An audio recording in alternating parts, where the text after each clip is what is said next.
मेहुल अपनी गाड़ी से कहीं जा रहा था कि तभी उसे कॉल आता है कि शहर के एक ऑडिटोरियम में बेशकीमती हीरा चोरी हो गया है। मेहुल तुरंत वहां पहुंच जाता है।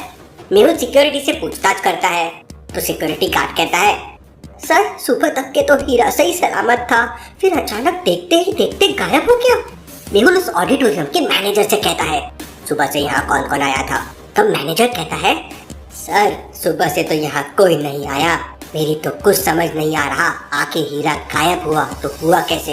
हीरे की सिक्योरिटी बहुत टाइट थी, चारों ओर रेडार सिक्योरिटी भी लगी हुई है, अगर कोई अंदर आता है तो हमें सिग्नल मिलता है, पर ऐसा कुछ हुआ ही नहीं।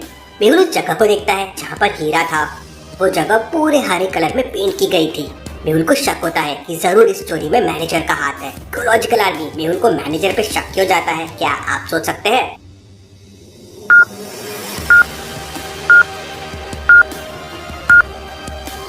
मैनेजर के शर्ट पर भी वही हरा कलर लगा हुआ है जो चोरी हुए हीरे के हॉल में लगा हुआ था।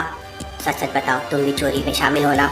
नहीं सर, मैं भला ऐसा क्यों करूंगा, आप चाहे तो सीसीटीवी फुटेज देख लीजिए, मैं चोरी होने के बाद जरूर उस हॉल में गया था। मेहुल सारे सीसीटीवी फुटेजेस देखता है तो वो मैनेजर सच कह रहा था। वो चोरी होने के बाद उस हॉल में गया था जहाँ ये कलर उसकी शर्ट पे लग गया था। इसके अलावा मेहुल को वहाँ कुछ नहीं दिखता और सीसीटीवी कैमरे में फुटेजेस मिसिंग भी नहीं थी। पहले हीरा था और अगले ही सेकंड हीरा गायब हो गया। कुछ समझ नहीं आ रहा था कि चोरी कैसे हो गई। तभी मेहुल को एक और कॉल आता है कि ठीक इसी प्रकार की चोरी डायमंड पैलेस में भी हुई है। मेहुल तुरंत अपनी गाड़ी से डायमंड पैलेस पहुंच जाता है, पर वहाँ उसे अंदर जाने के लिए मैथ की एक छोटी सी प्रॉब्लम को सॉल्व करना होगा। एंट्री गेट पे लिखा है 1 से 100 तक की गिनती में, मतलब काउंटिंग में 1 कितने बार आता है। जैसे 1 तो एक बार आ गया, 1 तो 2 बार आ गया, तो 3 बार हो गया, 1 2 एक 1 और आ गया। ऐसे 1 to 100 में 1 कितने बार आता है, काउंट कीजिए लॉजिकल आर्मी, अच्छे से सोचिए और मुझे आपका आंसर कमेंट करके बताएं।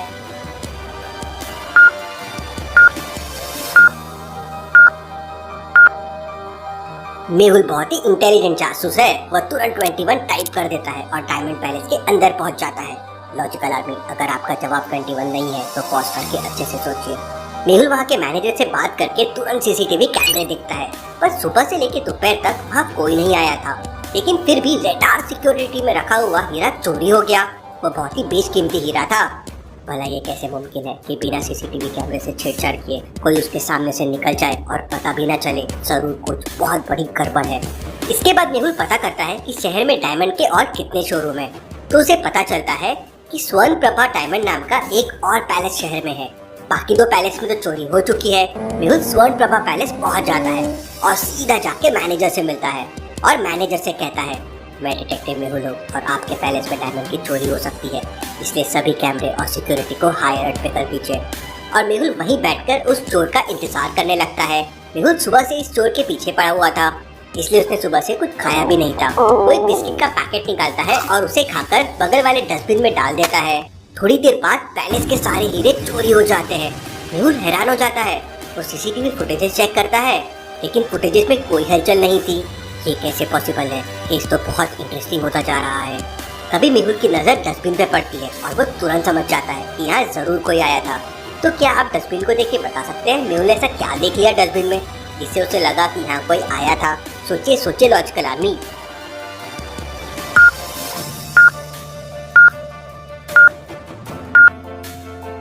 जब मेहुल ने बिस्किट खाकर उसका पैकेट डस्टबिन में डाला था तब डस्टबिन पूरा खाली था, लेकिन अभी डस्टबिन में एक चॉकलेट का पैकेट भी है। मतलब किसी ने चॉकलेट खाकर यहाँ पे डाला है, मतलब यहाँ कोई ना कोई तो जरूर आया था। लेकिन सवाल ये था, अगर कोई आया था तो वो सीसीटीवी फुटेज में दिख क्यों नहीं रहा है? ये सब मेहुल की समझ के बाहर जा रहा था। वो तुरंत साइंटिस्ट भूलभुलैया से मिलने के लिए निकल जाता है। साइंटिस्ट ने उस तक पहुँचने के लिए एक भूलभुलैया बना रखी थी। क्या आप बता सकते हैं ABC में से कौन सा रास्ता साइंटिस्ट तक जाता है? सोचिए सोचिए लॉजिकल आर्मी।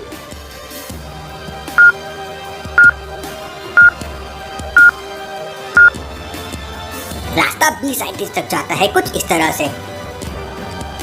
मेहुल रास्ता भी लेता है और साइंटिस्ट तक पहुंच जाता है। मेहुल साइंटिस्ट को उस चोर के बारे में बताता है जो सीसीटीवी में दिख नहीं रहा था और चोरियां कर रहा था। तो साइंटिस्ट कहता है, इस दुनिया में भूत प्रेत जैसी कोई चीज नहीं होती और इस तरह की घटना केवल टाइम मशीन से ही संभव है।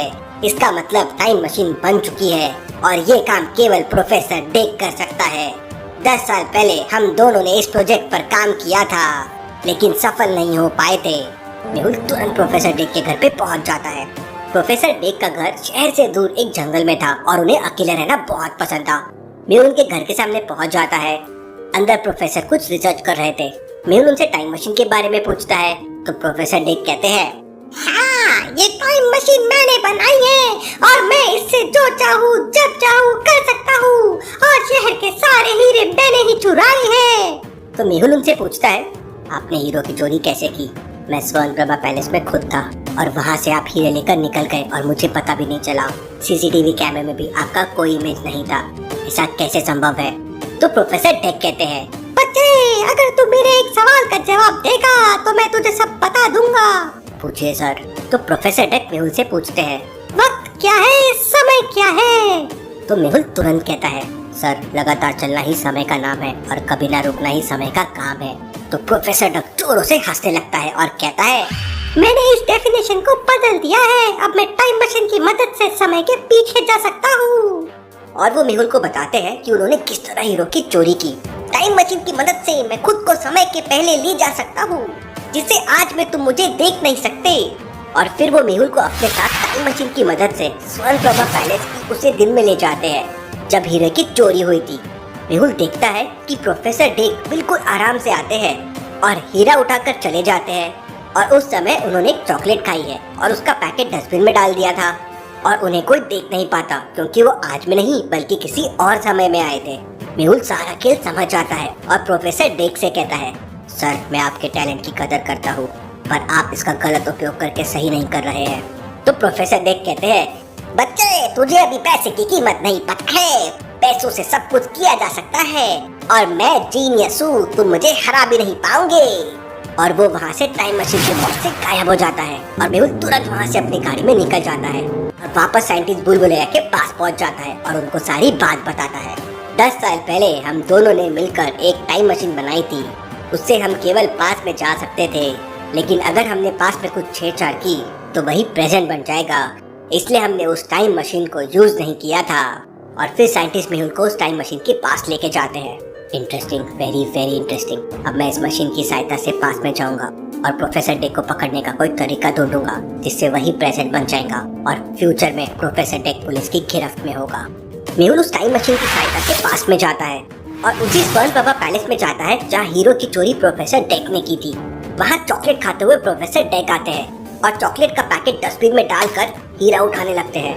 उन्हें लगता है कि वह इस समय पास्ट में है और उन्हें कोई देख नहीं रहा है, पर मेहुल पूरी तैयारी के साथ आया था।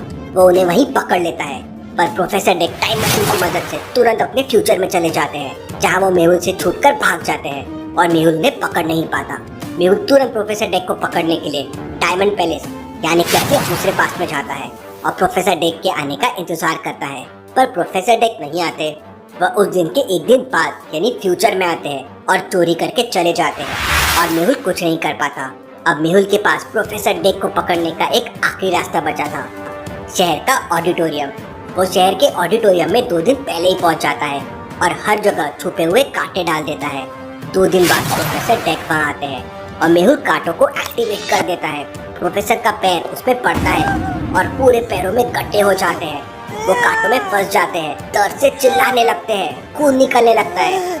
उठने में मेहुल उन्हें पकड़ लेता है और उनकी टाइम मशीन डिस्ट्रॉय कर देता है और पूरा प्रेजेंट चेंज हो जाता है और प्रोफेसर डेक पकड़ा जाता है। Thank you.